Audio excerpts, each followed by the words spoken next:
So you've written about the art of both giving and receiving advice, and I was intrigued by that, because it's something that we cannot avoid in some sense. It's part of what we all do in organizations. We're managers, right? And we're managing.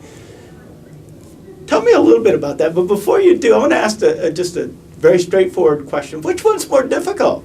Is it the giving or the receiving? They're both difficult, but in different ways.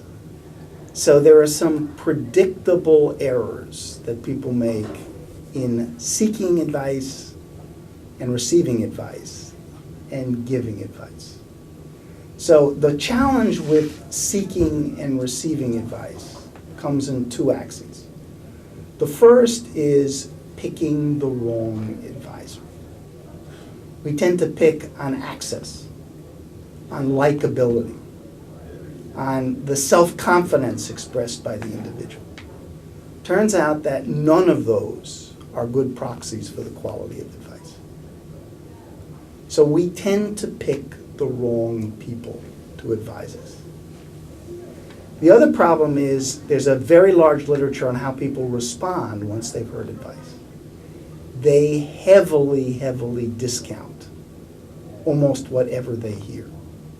When it's involving numerical estimates, they apply a 30% discount factor. They move only marginally in the direction that the advisor suggested, even when that advisor is clearly more expert than they. So that's the challenge on seeking and receiving advice. The challenge on giving advice is the problem of flawed analogies. That reminds me of a situation I faced. And people tend to jump to the analogy very, very quickly. All too often it's flawed. The other challenge in giving good advice is making sure you have the complete story.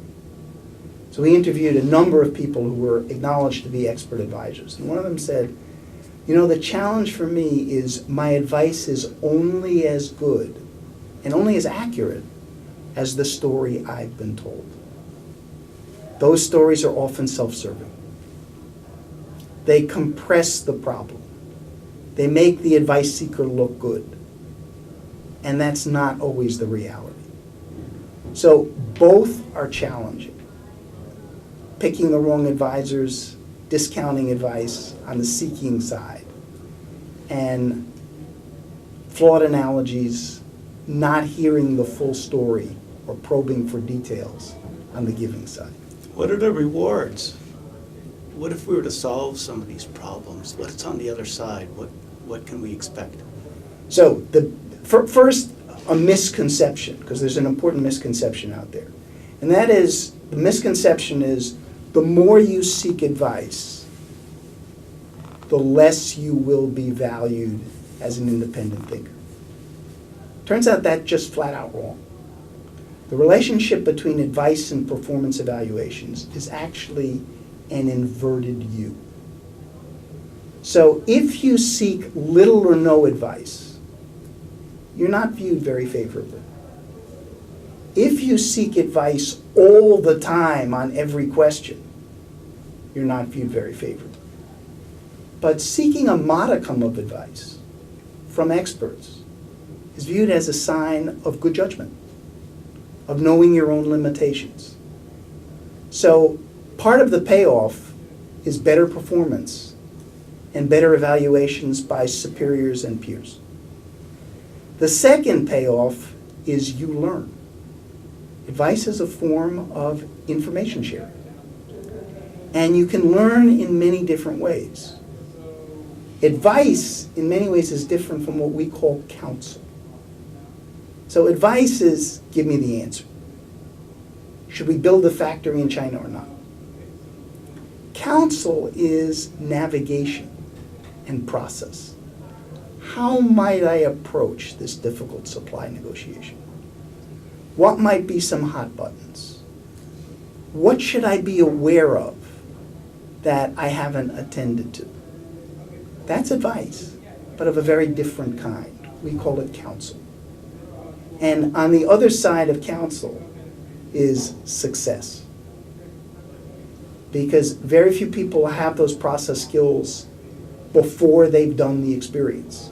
This is a way of transferring experience before you approach a novel situation. Is there anything special about academe that might give you the opportunity to offer special guidance to those that will be watching this video? My own view is that academics are not just researchers and not just teachers. They are developers of their students. It's a deep responsibility. We often don't teach the associated skill set. Advice giving, particularly probing to understand a student's arguments, helping him or her formulate a possible path of action, but letting them do the decision making is part of the essence of the professorial role. And deans do the same thing for faculty. And senior faculty do the same thing for junior faculty. Advice is essential to navigating your path through academia.